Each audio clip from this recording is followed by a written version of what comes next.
Hello all, start करते हैं 17th chapter introduction to biotechnology. तो बायोटेक्नोलॉजी क्या होता है? It is basically a branch of biology. और बायोलॉजी किसका ब्रांच है? साइंस का। ठीक है, बायोटेक्नोलॉजी का मीनिंग क्या होता है? बायो मीन्स होता है लाइफ, यानी लिविंग सेल्स, और टेक्नोलॉजी मतलब आपको पता है नई चीज़ें बनाना। तो बायोटेक्नोलॉजी में हम क्या करते हैं, जो लिविंग सेल्स होते हैं उससे हम न्यू टेक्नोलॉजी क्रिएट करते हैं। तो इस चैप्टर में हम टिश्यूज़ के बारे में पढ़ेंगे, टिश्यू के टाइप्स के बारे में पढ़ेंगे, फिर टिश्यू कल्चर पढ़ेंगे, एग्री टूरिज्म और एग्री बिजनेस पढ़ेंगे। स्टार्ट करते हैं चैप्टर। यहाँ पे आपको 2 क्वेश्चंस हैं। फर्स्ट क्वेश्चन है, which components bring about important processes in the living organisms.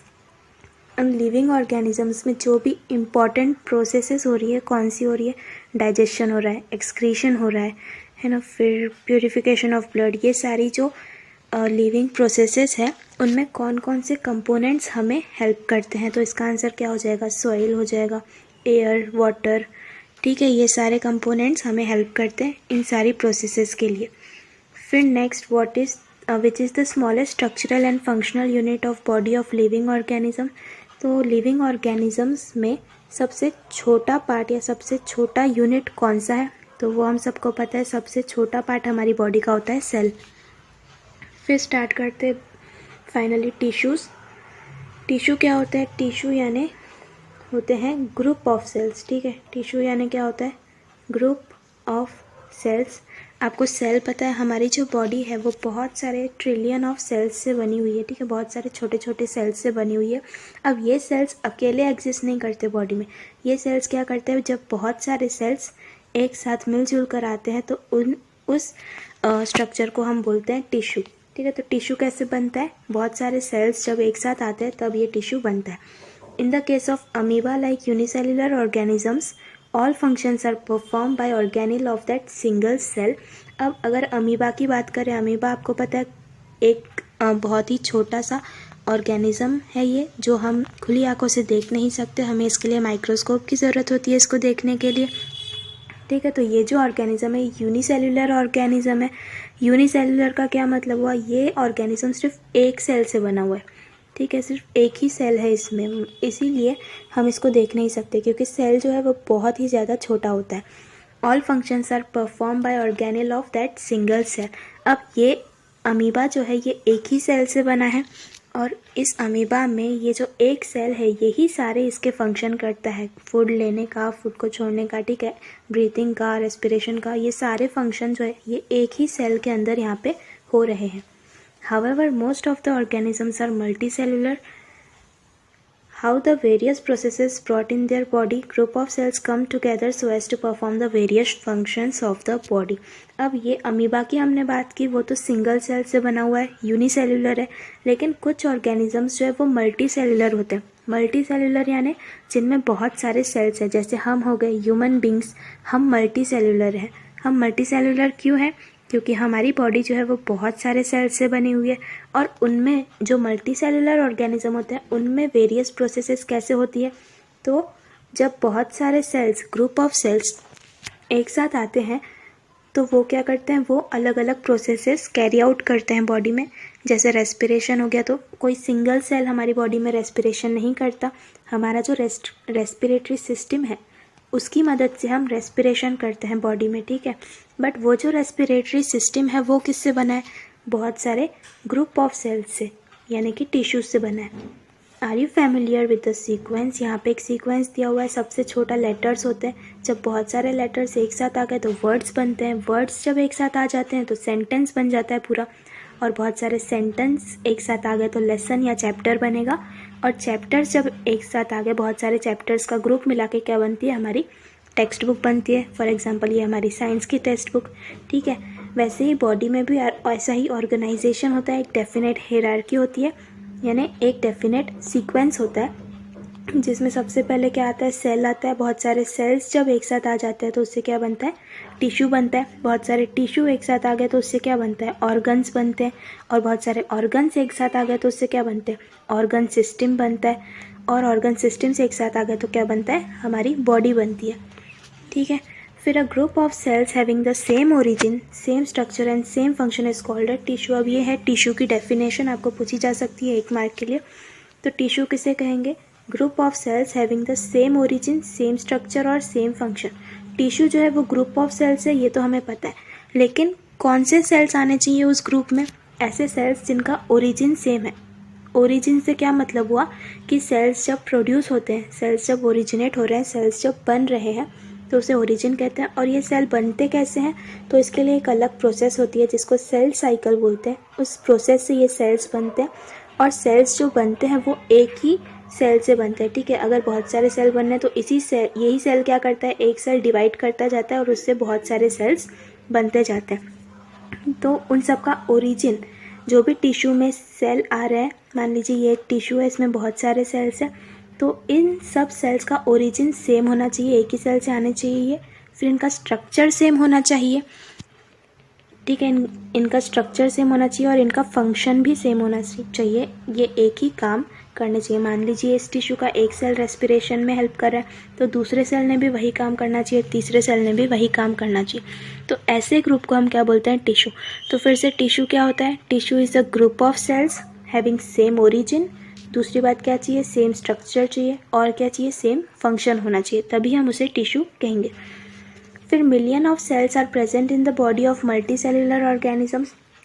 अगर मल्टी सेलुलर ऑर्गेनिजम्स की बात करें तो उनकी बॉडी में बहुत सारे सेल्स प्रेजेंट होते हैं। These cells are divided into different groups and each group performs a definite function. ये जो सेल्स है ये अलग अलग ग्रुप में डिवाइडेड है, ठीक है, और ये जो ग्रुप्स हैं वो ही अलग अलग फंक्शन परफॉर्म करते हैं। इसका क्या मतलब हुआ? मान लीजिए हमारी बॉडी में ट्रिलियन ऑफ सेल्स है, तो ये सेल्स अलग अलग ग्रुप में, ग्रुप्स यानी यहाँ पे कुछ सेल्स तो रेस्पिरेटरी सिस्टम का पार्ट है, कुछ सेल्स तो डाइजेस्टिव सिस्टम का पार्ट है, कुछ सेल्स तो एक्सक्रीटरी सिस्टम का पार्ट है। तो यहाँ इन्होंने क्या किया है, सेल्स ने हमारी बॉडी में अलग अलग ग्रुप बना दिया, और वो ग्रुप क्या कर रहा है? अपना अपना काम कर रहा है, अपना अपना फंक्शन कर रहा है। For example, we can perform movements due to contraction and relaxation of muscle. हम मूवमेंट्स जब करते हैं तो हमारे जो मसल्स हैं वो कॉन्ट्रैक्ट करते हैं और रिलैक्स करते हैं, ठीक है। हम जब बाइसेप्स दिखाते हैं ना अपने, तो जब हम दिखाते हैं बाइसेप्स तब हमारे मसल्स जो है वो कॉन्ट्रैक्ट कर रहे होते हैं, और जब हम हाथ को छोड़ देते हैं ढीला तब मसल्स जो है वो रिलैक्स कर रहे हैं, ठीक है। तो फिर ऐसे ही मसल्स जब कॉन्ट्रैक्ट और रिलैक्स करते हैं, उसी से हम अपने मूवमेंट्स करते हैं, अपने काम करते हैं। Conducting tissues in plants transport water and food to all its parts. तो प्लांट्स के कंडक्टिंग टिश्यूज़ क्या करते हैं? ये फूड और वाटर को पूरे प्लांट्स तक पहुंचाते हैं। हमने पढ़ा भी है कि प्लांट के कंडक्टिंग टिश्यूज़ कौन से होते हैं। 2 टाइप के कंडक्टिंग टिश्यू होते हैं प्लांट में, एक तो होता है जाइलम, दूसरा होता है फ्लोएम। जाइलम क्या करता है? तो जाइलम वाटर को ट्रांसपोर्ट करता है पूरी बॉडी में, प्लांट की बॉडी में, और फ्लोएम क्या करता है? फूड को ट्रांसपोर्ट करता है पूरे प्लांट की बॉडी में। और जाइलम और फ्लोएम इन दोनों को मिला के कहा जाता है conducting tissue of plant. All functions of the body occur with full efficiency due to the specific organization of cells and their division of work. जितने भी functions होते हैं बॉडी में वो अपनी full efficiency के साथ होते हैं, क्योंकि ये जो cells है वो ऑर्गेनाइज किए हुए हैं बॉडी में एकदम अच्छे तरीके से, इसीलिए सारे फंक्शंस जो है बॉडी में पूरे सिस्टमैटिक तरीके से होते हैं और हमें पता भी नहीं चलता, ठीक है। फिर हम पढ़ते हैं टाइप ऑफ टिश्यू। अब टिश्यूज़ जो है वो तो हमने पढ़ लिया कि टिश्यू क्या होता है, बट टिश्यू के भी टाइप्स होते हैं। 2 टाइप के टिश्यू होते हैं, एक होता है सिंपल टिश्यू, दूसरा होता है complex tissue. Simple tissues made up of only 1 type of cells, epithelial tissue of animals and meristematic tissue of plants. तो सिंपल टिश्यू और कॉम्प्लेक्स टिश्यू क्या होते हैं? सबसे पहले तो सिंपल टिश्यू ऐसा टिश्यू है, ऐसा ग्रुप ऑफ सेल्स है जहाँ पे सिर्फ एक ही टाइप के सेल्स प्रेजेंट है, ओनली 1 टाइप ऑफ सेल, ठीक है। मतलब उन सब का स्ट्रक्चर सेम है और सब एक ही काम कर रहे हैं, तो उसे हम कहेंगे सिंपल टिश्यू। फिर कॉम्प्लेक्स टिश्यू क्या होगा? जस्ट इसका अपोजिट, जिसमें एक टाइप के सेल्स नहीं है। अगर ये टिश्यू है तो सारे सेल्स कैसे? अलग अलग सेल्स हैं, तो यहाँ पे डिफरेंट टाइप्स ऑफ सेल्स या more than 1 type of cells आता है। यहाँ पे एग्जाम्पल भी दिया हुआ है कॉम्प्लेक्स टिश्यू का, ब्लड एनिमल्स का, xylem and phloem of plants. ये तो दोनों टिश्यू है, ये कॉम्प्लेक्स टिश्यू है। ब्लड जो है एनिमल्स का, उसमें एक टाइप के सेल्स नहीं होते। अगर आपको पता है तो ब्लड में ही आरबीसी होते हैं, रेड ब्लड सेल्स, ब्लड में ही डब्ल्यूबीसी भी होते हैं, वाइट ब्लड सेल्स, ब्लड में ही प्लाज्मा सेल्स भी होते हैं, है ना। तो ये सारे अलग अलग सेल्स मिला के ब्लड को बनाते हैं, इसीलिए ब्लड को बोला गया है कॉम्प्लेक्स टिश्यू। जबकि सिंपल टिश्यू क्या होगा, एपिथेलियल टिश्यू। हमारी बॉडी की जो स्किन होती है वो पूरी एपिथेलियल टिश्यू है। वो उन सब का सेम ही काम है। क्या काम है, प्रोटेक्शन करना बॉडी का या ऑर्गन्स का, और उनका स्ट्रक्चर भी सेम है, इसीलिए वो सिंपल टिश्यू है। वैसे ही प्लांट्स में भी एक टिश्यू होता है मेरिस्टेमेटिक टिश्यू, जो कि बार्क ऑफ प्लांट्स में होता है या स्टेम्स में होता है। उनका भी सेम काम है प्रोटेक्शन करना। तो ये भी क्या है, सिंपल टिश्यू है, ठीक है। फिर नेक्स्ट आते हैं थिंक अबाउट इट पे। Are the structure and functions of the bodies of plants and animals the same. तो प्लांट्स और एनिमल्स, इन दोनों का बॉडी का स्ट्रक्चर सेम होता है क्या? नहीं होता, दोनों ही अलग अलग होते हैं। इनका फंक्शन सेम है क्या? नहीं, फंक्शन यानी काम भी इनका सेम नहीं है। प्लांट्स मूवमेंट नहीं कर सकते, लेकिन एनिमल्स तो मूवमेंट कर सकते हैं और बहुत सारे काम भी करते हैं। फिर plants being sedentary, most of their tissues are of the type that give support. There are dead cells in some tissues and these do not need much attention. अब प्लांट्स जो है वो सेडेंटरी होते हैं। सेडेंटरी का मतलब क्या, कि जो मूवमेंट नहीं कर सकता, जो एकदम स्थिर है, जो एकदम एक ही प्लेस पे खड़ा है, उसको सेडेंटरी बोलते हैं। तो प्लांट्स ऐसे ही होते हैं, बिल्कुल मूवमेंट नहीं कर सकते। Most of their tissues are of the type that give support. ज़्यादातर जो टिश्यूज़ है प्लांट के, वो ऐसे ही बने होते हैं कि उनका काम क्या है, सिर्फ सपोर्ट करना प्लांट को, ठीक है, प्लांट को खड़े रहने में मदद करना। और ये जो टिश्यूज़ है वो डेड सेल से बने होते हैं। अब डेड सेल से क्यों बने होते हैं, क्योंकि डेड सेल्स अगर है तो अगर मैंने एक प्लांट को खड़ा करना है मुझे इधर, तो मैं क्या करूँगी, उसमें सारे डेड सेल्स भर दूँगी, तो वो प्लांट अपने आप खड़ा हो जाएगा। अब डेड सेल्स की वजह से प्लांट जो है एकदम कांस्टेंट खड़ा रहेगा।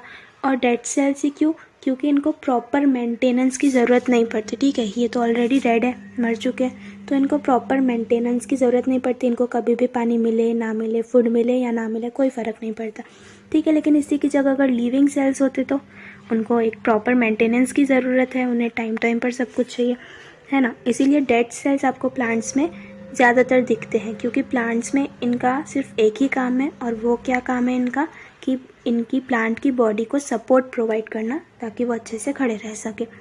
Growth of the plants occur in specific parts of their body where the tissues contain dividing cells. अब प्लांट की जो ग्रोथ है वो कुछ पार्ट्स में ही होती है बॉडी, और बॉडी के कुछ पार्ट में ही होती है। और कौन से पार्ट में होगी, जहाँ पे टिश्यूज डिवाइड कर रहे हैं, ठीक है।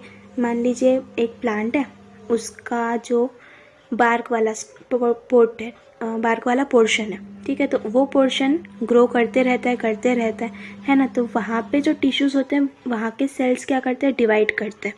यहाँ के जो भी सेल्स होंगे वो क्या करेंगे, डिवाइड करेंगे, और इस वजह से वो प्लांट ग्रो करते रहता है। तो डेड सेल्स कहाँ पे रहेंगे फिर, यहाँ के जो सेल्स है वो डेड सेल्स नहीं है, वो लिविंग सेल्स है, क्योंकि वो ग्रो कर रहे हैं, डिवाइड कर रहे हैं। बाकी के सेल्स कहाँ रहेंगे, जहाँ पे प्लांट को सपोर्ट की ज़रूरत है, वहाँ पे डेड सेल्स रहेंगे। As animals have to move from place to place in search of food, shelter and partners, their energy needs are greater. Most of the tissue of animals are made up of living cells. अब animals एक जगह पे खड़े रहते हैं क्या?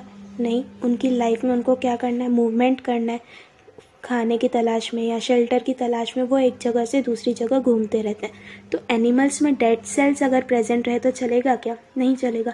इसीलिए animals में हमेशा लिविंग सेल्स रहते हैं। हमारी बात कर लेते हैं ह्यूमन बींग्स की। ह्यूमन बींग्स को बहुत सारे काम करने होते हैं, इसीलिए उनमें लिविंग सेल्स होते हैं, कभी डेड सेल्स नहीं होते।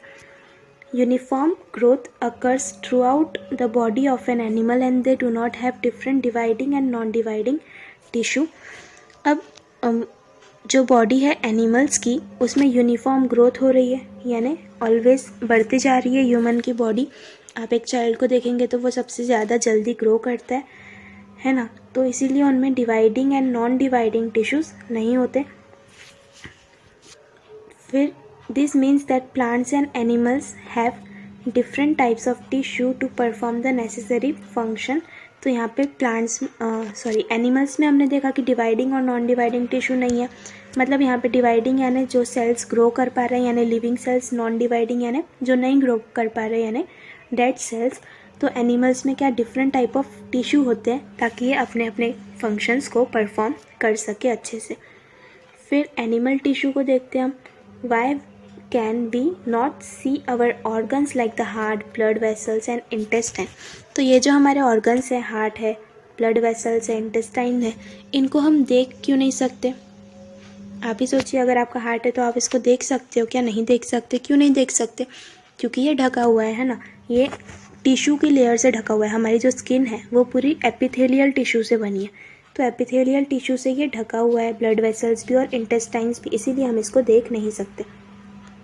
इन the body of animal different organs come together to perform a specific function. Animal की जो बॉडी है इसमें बहुत सारे अलग अलग ऑर्गन्स एक साथ आते हैं और ये स्पेसिफिक फंक्शन परफॉर्म करते हैं। जैसे अगर डाइजेशन की मैं बात करूँ तो डाइजेशन एक स्पेसिफिक फंक्शन हो गया, और डाइजेशन में कौन कौन से ऑर्गन्स आ रहे हैं? हमारे माउथ हो गया, फिर इसोफेगस है, स्टोमक है, इंटेस्टाइन है, ये सारे ऑर्गन्स मिलकर क्या करते हैं? डाइजेशन को परफॉर्म करते हैं। Organs like the lungs and trachea, with the help of contraction and relaxation of some muscles, bring about the function of respiration. तो हमारी बॉडी में जो लंग्स है और जो ट्रैकिया है, लंग्स तो आपको पता है हमारे फेफड़े, और ट्रैकिया क्या होता है? अगर हमारे नोज से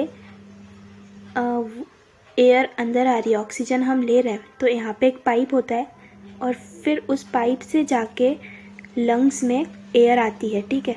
तो ये जो पाइप है इसको बोलते हैं ट्रैकिया। तो लंग्स और ट्रैकिया किस में हेल्प कर रहे हैं? रेस्पिरेशन में। Different tissues perform different functions in the organs, accordingly tissues are classified into different types. हमारी बॉडी में जो अलग अलग टिश्यूज हैं वो अलग अलग फंक्शंस परफॉर्म कर रहे हैं, है ना, और इसीलिए उनका काम क्या है, यानी टिश्यूज़ का फंक्शन क्या है, उस बेस पे टिश्यूज़ को बेसिकली एनिमल टिश्यू को 4 टाइप में क्लासीफाई किया जाता है। तो आपको यहाँ पे याद क्या रखना है कि जो एनिमल टिश्यू है वो 4 टाइप के होते हैं। पहला तो है एपिथेलियल टिश्यू, दूसरा कनेक्टिव टिश्यू, तीसरा मस्क्यूलर टिश्यू और चौथा नर्वस टिश्यू, ठीक है। 4 टाइप के आपको याद रखने टिश्यू। एनिमल टिश्यू हम पढ़ रहे हैं, 4 टाइप के टिश्यू होते हैं, epithelial tissue, connective tissue, muscular and nervous tissue. तो यहाँ पे सबसे पहले डू यू नो दिया हुआ है, हम इन टिश्यूज़ को एक एक करके पढ़ेंगे अब, ठीक है। जो 4 टाइप के हमने टिश्यू देखे उनको हम एक एक करके पढ़ेंगे। पहले यहाँ पे ब्लड के बारे में दिया हुआ है कुछ information. Blood is also a type of connective tissue. Blood क्या होता है? ये कनेक्टिव टिश्यू का टाइप है। अब ब्लड को कनेक्टिव टिश्यू क्यों कहते हैं? क्योंकि ब्लड जो है हमारी पूरी बॉडी में डिफरेंट डिफरेंट ऑर्गन्स को जोड़ता है। अगर मैं आपसे पूछूं कि हमारी बॉडी के जो लंग्स हैं और जो किडनी है, इन दोनों के बीच में क्या है, तो आप कहोगे ब्लड है, ठीक है। या हार्ट और लंग्स के बीच में क्या है? ब्लड है। तो ब्लड क्या कर रहा है? अलग अलग ऑर्गन्स को जोड़ने का काम कर रहा है, कनेक्ट करने का काम कर रहा है, इसलिए इसको कनेक्टिव टिश्यू बोलते हैं।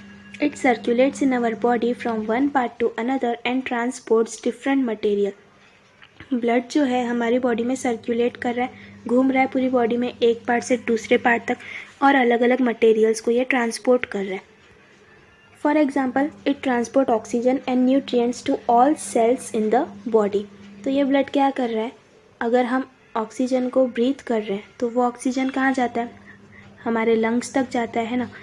ये ऑक्सीजन कहाँ जाता है? हमारे लंग्स तक जाता है, और ये लंग्स से फिर ऑक्सीजन पास हो जाता है ब्लड में, और वो ब्लड क्या करता है? पूरे ऑक्सीजन को हमारी पूरी बॉडी में, माइंड में, नीचे पैरों तक, ठीक है, पूरी बॉडी में ये ट्रांसपोर्ट करता है। तो बेसिकली ऑक्सीजन किसकी मदद से ट्रांसपोर्ट हुआ? ब्लड की मदद से। Similarly it transports waste materials generated all over the body to kidney for excretion. हमने पिछले चैप्टर्स में किडनी का काम पढ़ा है। किडनी क्या करता है? ब्लड को प्यूरिफाई करता है ना, ब्लड को प्यूरिफाई करता है।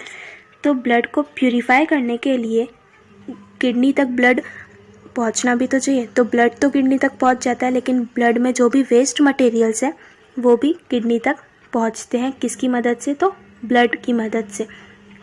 तो इस तरह से वेस्ट मटेरियल्स, किडनी उनको वेस्ट मटेरियल्स को अलग कर देती है। Observe the skin of the back of your hand with the help of a magnifying lens. तो आपको हाथ का जो पीछे का पोर्शन है, बैक पोर्शन, ठीक है, उसको आपको मैग्नीफाइंग लेंस से देखना है। वहाँ पे आपको क्या दिखेगा? अगर आप देखोगे तो स्क्वायर या पेंटागोनल शेप के आपको ऐसे कुछ स्ट्रक्चर दिखेगा। वो स्ट्रक्चर क्या है? तो वो हमारे हैंड के टिश्यूज़ है, बेसिकली वो एपिथेलियल टिश्यू है। तो सबसे पहला टिश्यू हमें पढ़ना है epithelial tissue. Protective coverings in the animal body are called epithelial tissue. हमारी बॉडी में जो भी आपको बाहर से दिख रहा है, ठीक है, जो स्किन होती है वो पूरी की पूरी एपिथेलियल टिश्यू से ही बनी होती है, इसीलिए इसको कहते हैं प्रोटेक्टिव कवरिंग्स। तो एपिथेलियल टिश्यू क्या है? हमारी बॉडी का प्रोटेक्टिव कवरिंग है जो हमारी बॉडी को प्रोटेक्ट कर रहा है। Cells in this tissue are closely packed and form continuous layer. इस टिश्यू के जो सेल्स है वो एकदम क्लोजली पैक्ड है, एक दूसरे से जुड़े हुए हैं, इनके बीच में बिल्कुल भी गैप नहीं है। ये एक सेल है, ये दूसरा सेल है, ये तीसरा सेल है, तो ऐसे करके ये एक दूसरे से एकदम पास पास जुड़े हुए हैं, इनके बीच में कहीं पे भी गैप नहीं है, इसीलिए इसको बोला हुआ है क्लोजली पैक्ड है। और ये कंटिन्यूस लेयर्स फॉर्म कर रहे हैं। कंटिन्यूस लेयर्स यानी एक लेयर, फिर दूसरी लेयर उसी के नीचे, फिर तीसरी लेयर उसी के नीचे, ऐसे ये कंटिन्यूस में है। आपको दिखता है कि कभी हमारी स्किन के बीच में आपको कहीं गैप दिखता है? नहीं दिखता। क्यों? क्योंकि ये कंटिन्यूस लेयर्स में प्रेजेंट है।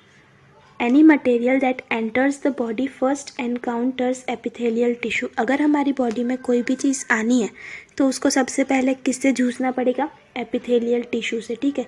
जब हमारी बॉडी पे इंजेक्शन लगता है तो इंजेक्शन सबसे पहले किसको क्रॉस करता है? इस एपिथेलियल टिश्यू को क्रॉस करता है, ठीक है। उसके बाद वो बॉडी में अंदर ब्लड स्ट्रीम तक पहुँचेगा। Cells of epithelial tissue are separated from the cells of other underlying tissues by a fibrous membrane.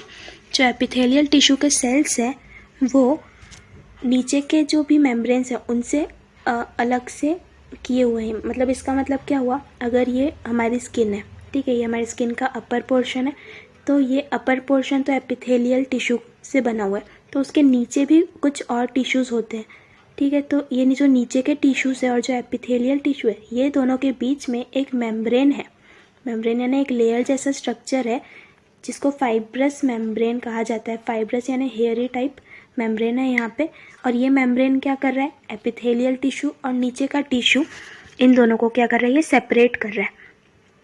The skin, mucus layer of the mouth cavity, inner surface of blood vessels, walls of the alveoli etcetera are made up of epithelial tissue. अब जितने भी हमारी जो skin है, mucus layer है, ठीक है, mouth की, यहाँ इनर सरफेस जो है ब्लड वेसल्स के अंदर का पार्ट, और एल्वियोलाई के वॉल्स। एल्वियोलाई क्या होते हैं? हमारी लंग्स में जब ऑक्सीजन आता है तो अगर हमने एकदम भर के सांस ली तो हमारे लंग्स फूल जाते हैं, ठीक है। वो फूलते क्यों हैं? क्योंकि एल्वियोलाई में हवा भर जाती है। बहुत सारे एल्वियोलाई होते हैं, ऐसे बलून शेप का स्ट्रक्चर होता है, इसमें ऑक्सीजन आता है, फिर इससे पास होता है वो ब्लड में यहाँ से। तो एल्वियोलाई फूल जाते हैं जब ऑक्सीजन इसमें आता है, इसलिए हमारे लंग्स भी फूल जाते हैं। तो ये जो एल्वियोलाई के वॉल्स है, यहाँ पे प्रेजेंट होता है epithelial tissue. So what keeps the various organ and organ system separate from each other and how? ऐसा क्या है जो हमारे ऑर्गन्स और ऑर्गन सिस्टम को सेपरेट रखता है, अलग अलग रखने में हेल्प करता है, और कैसे? तो हमारे ऑर्गन और ऑर्गन सिस्टम्स को अलग अलग कौन रखता है? ब्लड रखता है ना, ठीक है। तो यहाँ पे इसका आंसर हो जाएगा blood. And how? Because it is a connective tissue, वो कनेक्टिव टिश्यू है इसलिए।